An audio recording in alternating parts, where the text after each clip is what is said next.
Hello everyone, this is the fifth clip on the chapter The End of Bipolarity, in which we'll learn about the US hegemony. The end of World War II led to USA and USSR as the two superpowers. But with the collapse of USSR, the world was left with only one superpower, that was United States. So it was a unipolar world led and dominated by the USA. And this monopolization of the United States is known as US hegemony in world politics. So in this video, I'll be explaining the beginning of the US hegemony, the causes of the US hegemony, and the three aspects of hegemony and how the United States has all these three aspects. So when we say US hegemony, first we need to understand the meaning of word hegemony, right? So hegemony is derived from Greek word hegemon, which actually means leadership or dominance. So it means a state of affairs which specifies an international system with only one center of power. And here, the one center of power was United States. So it's in simple words, we'll be learning about the dominance of the United States in the international system. Okay, so there are different views on the beginning of U.S. hegemony. First, there are some, who believe that U.S. hegemony in the world started from 1991, right after the collapse of USSR.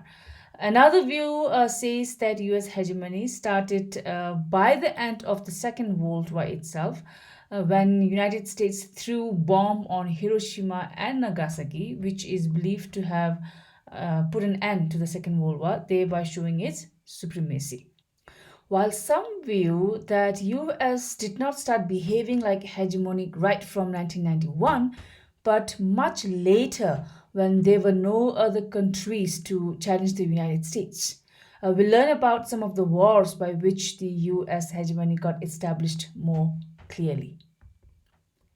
So the causes of the US hegemony, now we know that after the Second World War, the world was ruled by two superpowers, but then with the collapse of the USSR in 1991, the world was left with only one superpower. So that is why the collapse of USSR is said to be the main reason for the US hegemony. Okay.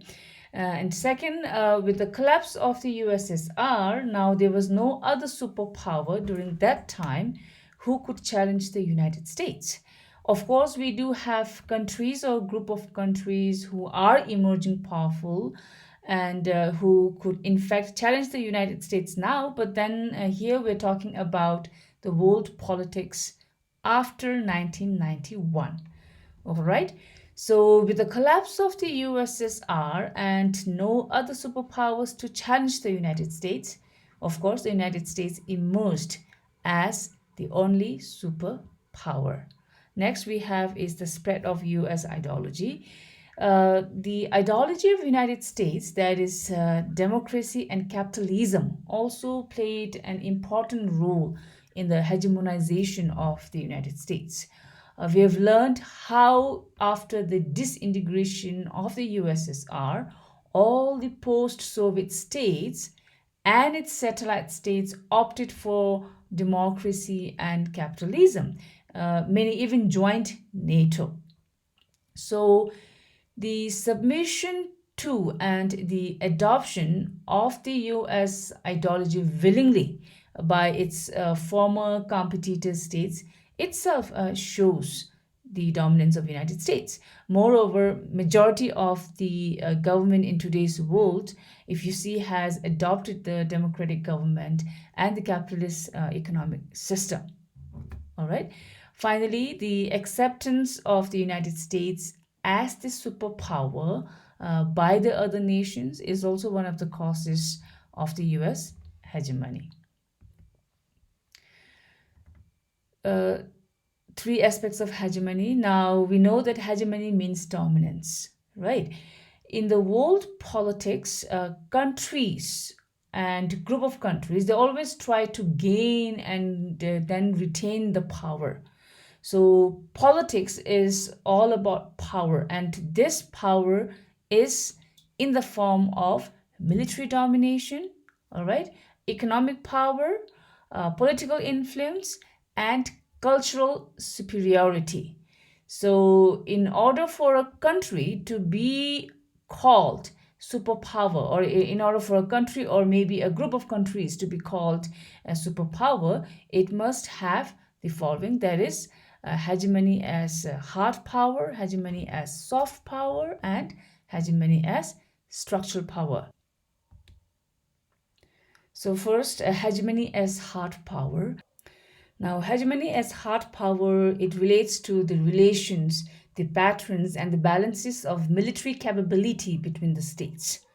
So the foundation of the United States power, it actually lies in the superiority of its military power, because no other power or no other country can challenge and face the United States military force, because it has established the most powerful military power, both in terms of absolute and relative.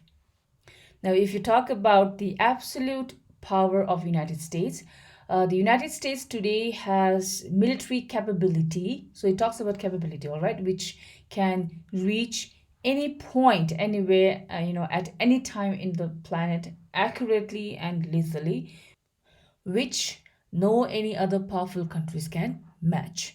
Under the relative power, the United States budget for its military is more than the budgets of the next 10 powers combined. If you look at the data that I have provided in the slide, the annual expenditure of the United States on military in 2019 was $685 billion, while the combined expenditure of the next 10 countries was $655 billion. Okay, so America has also established military bases in different parts of the world. If you look at this map here, which I have taken from your textbook, is of the US command structure. So it clearly shows that the commands of the United States military are not limited to the area of United States alone. It in fact extends to include the whole world. Then we have hegemony as soft power. This aspect of hegemony is about the ability to manufacture consent or agreement, and being able to persuade rather than use force. All right. Under this, the dominant class influenced the less powerful countries as well as its competitors, behaviors, interests, culture, and ideology, which are favorable to the dominant class, as in this case, the United States. So basically, here it is more so ideological and cultural influence of the dominant power, in this case, of United States. The behavior of the weaker countries is shaped and influenced in ways that would favor the interest of the most powerful country or the dominant country. However, since it is done with the consent of the influenced country or the weaker country, it is far more effective than using coercion or using force. The best example can be during the Cold War. The fact that United States was more successful in gaining alliance was due to its soft power. Okay, the United States culture has been the most seductive in the earth, and this attribute is called soft power. So we have got so used to this soft power hegemony of United States that we hardly notice that it has become a part of our culture. For example, we have the culture of jeans, McDonald's, Coke, Western music, and then democracy ideology has spread to the whole world. So people live in the culture of United States and believe in the ideology of United States, which actually in fact favors the interest of the United States. So this um, domination of countries through culture and ideology is what we call as soft hegemony as soft power. Finally, the hegemony as structural power. Under this, we first have the global economic structure. In the modern world, you see open market system where countries they do free trade. However, this open world economic system it has to be created with certain norms so that the system could sustain, right? In order to do that, it needs a hegemon or a dominant power who not only has the ability but also the desire to establish and make certain norms in order to sustain this global structure. And the United States plays this important role. So the United States has not only created the global economic structure, but it has also established certain norms so that this global structure could sustain. Next, we have is the US provision of global public goods.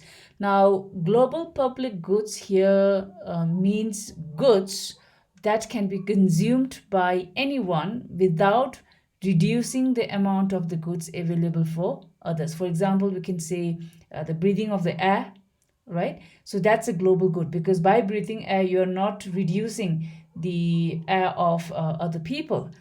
So if you talk about the global goods at a larger level or at the nation level, for instance, we have the sea lanes of communication, the SLOCs, which is used by merchant ships and which is a must in a free trade.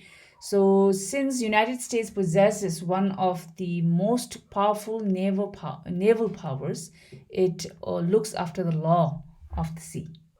Next global goods is the internet. Internet that we use today and has become a part of our life is actually an outcome of the US military research project that began in 1950. Internet relies on a global network of satellites and most of the satellites are owned by the US government. Next, we have the US share on world economy. The US share of the world economy is 21% and 14% of the world trade. Usually, the American firms are always in the top three list. We then have the Bretton Woods system. Now, the Bretton Woods system was established after the Second World War by the United States, along with 44 states that were its allies. So, after the World War II, it was clear that the world needed a new financial system, and as such, the 44 countries they sent their delegates to Bretton Woods, New Hampshire, in United States, on July 1st, 1944, okay, to work on just that. And that's where the Bretton Woods system was established, in which the International Monetary Fund, the World Bank, and the World Trade Organization was formed. The work of the IMF was with countries having problems with money, those who had got debt, and countries having problems paying back the money. All right. And what IMF does is they give advice to those countries how to change their internal policies and structures in order to fix the problem. The World Bank's goal is to end the extreme poverty, and they actually lent money to poor countries to develop. And then the work of the World Trade Organization was to promote global free trade, and it also act as a courtroom to resolve economic disputes between the different member states. Now, this is just for your background knowledge. You need not, learn the history of the Bretton Woods system as such, but I just explain it, so that you can understand it better. Now, what you need to remember is that this World Bank, International Monetary Fund, and the World Trade Organization, now they are the products of the Bretton Woods system, which was established by the United States, right? So in a way, these are the products of the US hegemony. And these organizations, that is the World Bank, International Monetary Fund, and the World Trade Organization, they still dominate the way in which the present world economy is moving. Finally, we have the MBA degree. Now, the idea that business is a profession that depends upon skills and that can even be taught in universities is an American idea. Today, MBA degree is recognized worldwide and is also taught in different universities all over the world. So the idea actually came from United States. So today we'll do until here. In my next video, I'll cover the Gulf Wars by which the United States hegemony got established more clearly. So stay tuned, take care, and bye-bye.